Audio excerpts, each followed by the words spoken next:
இதற்கு ஒரே ஒரு உதாரணமாக எந்த அளவிற்கு கோவில்களை கமர்ஷியலாக மாற்றுவதற்கு கடந்த ஆட்சி காலத்தில் முயற்சி செய்து கொண்டிருந்தார் என்பதற்காக ஒரே ஒரு சிறிய உதாரணத்தை மட்டும் சொல்லியிருக்கேன்.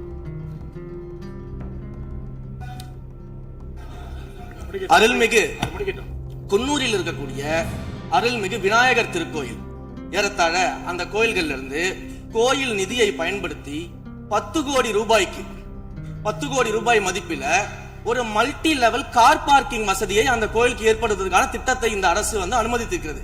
இதற்கு முன்னால் இருந்தக்கூடிய அமைச்சர் அவர்கள் அதை அறிவித்திருக்கிறாங்க. அந்த கோயில்ல ஒட்டுமொத்தமாக மாதத்திற்கு வரக்கூடிய பக்தர்களின் எண்ணிக்கையே 500 தான் ஆவரேஜா. அதே போல அந்த கோயில்களுக்கு அடிப்படையில கழிப்பறை வசதி கூட கிடையாது. இது மட்டும் இல்ல, குன்னூர் மற்றும் உதகையை சுற்றி இருக்கக்கூடிய அனைத்து பகுதிகளிலும் இருக்கக்கூடிய 50 கோவில்கள்ல பேசிக்கா இருக்கக்கூடிய டாய்லெட் ஃபெசிலிட்டிஸ் கூட இருக்கக்கூடிய கோயில்களுக்கு கிடையாது. அப்படிப்பட்ட இடங்கள்ல கோயில் நிதியை பயன்படுத்தி எதற்காக மல்டி லெவல் கார் பார்க்கிங் தேவைப்படுது? அப்ப இது கமர்ஷியல் திட்டங்கள் இல்லையா? கோவில் நிதியை இப்படி கமர்ஷியலாக பயன்படுத்துவதற்கு எதிராக தான் நாம இந்த திட்டங்களை எல்லாமே தடுத்து, இந்த திட்டங்கள் தேவையில்லை, அதற்கு பதிலாக நம்முடைய அரசாணையிலே வெளியிட்டிருக்கிறோம். மிக தெளிவாக கடைசி வரியை படித்து பார்த்தால் எல்லாருக்கும் தெரியும். இந்த கோவில் நிதியை பயன்படுத்தி கோவிலும் பக்தர்களும் பயன்படக்கூடிய வகையில மாற்று திட்டங்களை உருவாக்கும்ன்ற வரியை நம்ம மென்ஷன் பண்ணியிருந்தோம்.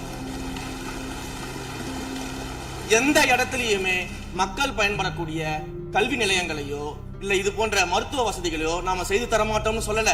இன்னும் சொல்ல போனா கடந்த 5 ஆண்டுகள்ல ஒன்றிய அரசின் நிதி உதவியோடு பழனியில பாத்தீங்கன்னா ஒரு சித்த மருத்துவமனை கட்டுவதற்கான நிதி உதவியை ஒன்றிய அரசு தருவதற்கு தயாராக இருந்தது.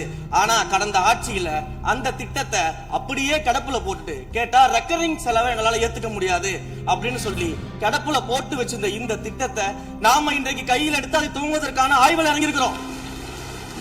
அப்ப எந்த இடத்திலையுமே மக்கள் பயன்பெறக்கூடிய திட்டங்களை நாம தடுக்கவும் இல்லை, நாம யாருக்கும் பி டீமாக இருந்து வேலை செய்ய வேண்டிய அவசியமும் இல்லை. கோயில்களின் நிதியை ஒரு காலமும் கமர்ஷியலாக பயன்படுத்த வேண்டிய அவசியமும் மாண்புமிகு தமிழ்நாடு முதலமைச்சர் தலைமையிலான தமிழக வெற்றி கழகத்தின் ஆட்சிக்கு தேவையும் இல்லை.